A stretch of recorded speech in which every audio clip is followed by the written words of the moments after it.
स्थापना करने वाले प्रथम शासक बप्पा रावल, जिन्हें काल भोज के नाम से भी जाना जाता है। इन्होंने सिंधु नदी की पश्चिम की ओर से बढ़ते आक्रमणों को सदियों तक रोके रखा।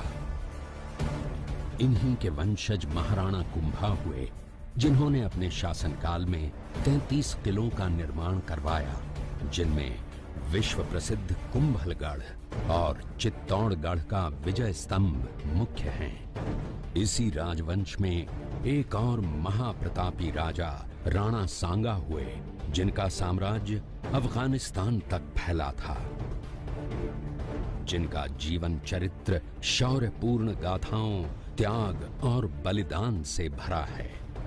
युद्ध के दौरान उनके शरीर पर 80 घाव लगे थे, जिनमें एक आंख, एक हाथ और एक पांव बुरी तरह से जख्मी होते हुए भी स्वाभिमान की रक्षा के लिए युद्ध में वे सदैव तत्पर रहे। पराक्रम और बलिदान की इस गाथा में एक नाम पन्नाधाय भी है, जो कि एक गुर्जर जाति की धाय मां थीं, जिन्होंने अपने पुत्र चंदन का बलिदान देकर राणा उदय सिंह की रक्षा की, जिनके पुत्र महाराणा प्रताप हुए।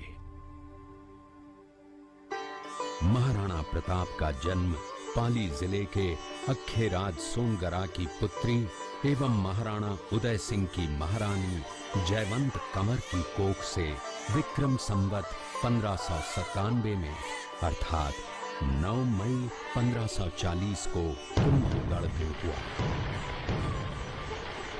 बाल्यकाल चित्तौड़गढ़ में गुजरा। करीब 17 वर्ष की आयु में ही प्रताप का विवाह अजबंदे कंवर के साथ हुआ। सन 1567 में अकबर ने जब चित्तौड़गढ़ पर आक्रमण किया, तो मेवाड़ के प्रमुख सरदारों और सेना नायकों के आग्रह पर महाराणा उदय सिंह ने चित्तौड़गढ़ छोड़ दिया।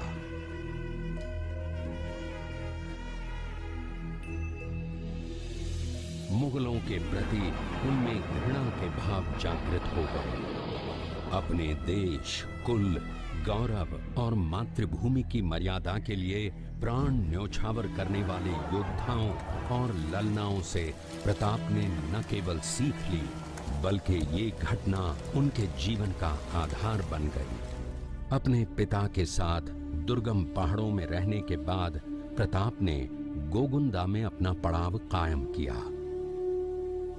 फरवरी 1572 को महाराणा उदय सिंह का देहांत हुआ।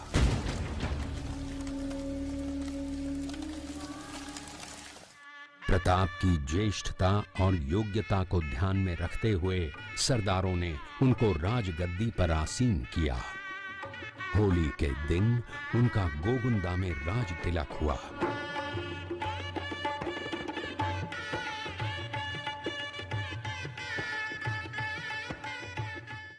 उस समय तक लगभग सभी राजाओं ने मुगल सम्राट अकबर की अधीनता स्वीकार कर ली थी। एकमात्र महाराणा प्रताप ने अपना मस्तक अकबर के आगे नहीं झुकाया। अपनी स्वाधीनता और सार्वभौमिकता के अधिकार को सर्वोपरि माना। अपने दृढ़ निश्चय का परिणाम प्रताप अच्छी तरह जानते थे। प्रताप मुगलों से लोहा लेने की तैयारी में जी जान से जुट गए।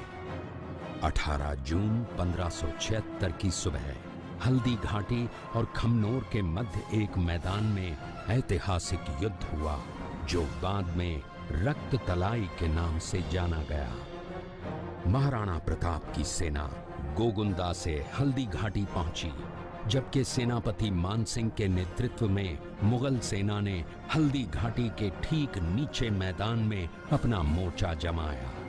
मुगल सेना के हरावल दस्ते द्वारा घाटी में घुसपैठ करने के प्रयास की प्रतिक्रिया स्वरूप महाराणा प्रताप की सेना मुगलों पर टूट पड़ी। प्रताप के हरावल सैन्य दलों का नेतृत्व पठान हाकिम खां सूर कर रहे थे। भीलू राणा, जो राणा पूंजा के नाम से भी जाने जाते हैं, उनके नेतृत्व में भील आदिवासियों ने गोरिल्ला पद्धति से युद्ध करते हुए मुगलों के छक्के छुड़ा दिए। देखते ही देखते शाही सेना में खलबली मच गई। रक्त तलाई घोड़ों की टापों, हाथियों की चंगारों और तलवारों की झंकारों से गूंज उठी। चारों तरफ हाहाकार मच गया।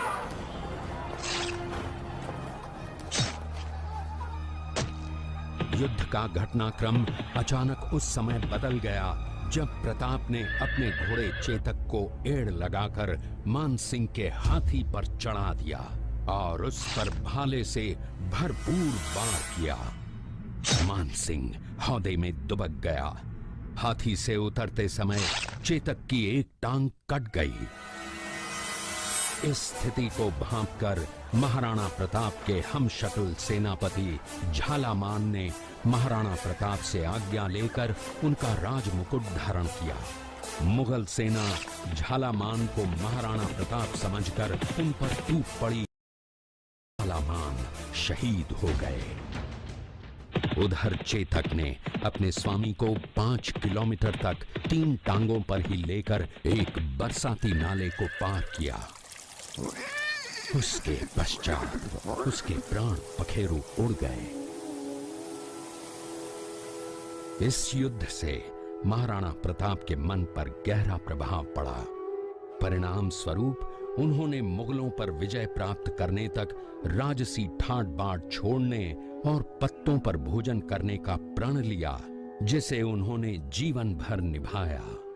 महाराणा प्रताप ने अपना सैन्य बल बढ़ाकर सर्वप्रथम अरावली पर्वत की घाटियों में बसे दिवेर पर चढ़ाई कर विजय प्राप्त की। इसके बाद कुंभलगढ़ पर भी विजय प्राप्त की। सिर्फ चित्तौड़गढ़ को छोड़कर सारे मेवाड़ को अपने अधीन कर लिया। कालांतर में महाराणा ने चावंड में अपनी राजधानी स्थापित की।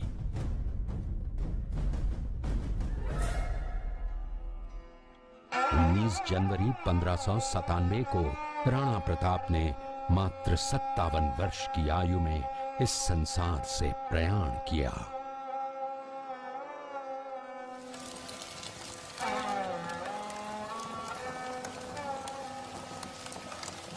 हल्दी घाटी का युद्ध एक सांप्रदायिक युद्ध न होकर आत्मसम्मान, मातृभूमि की स्वतंत्रता व स्वाधीनता का संघर्ष था।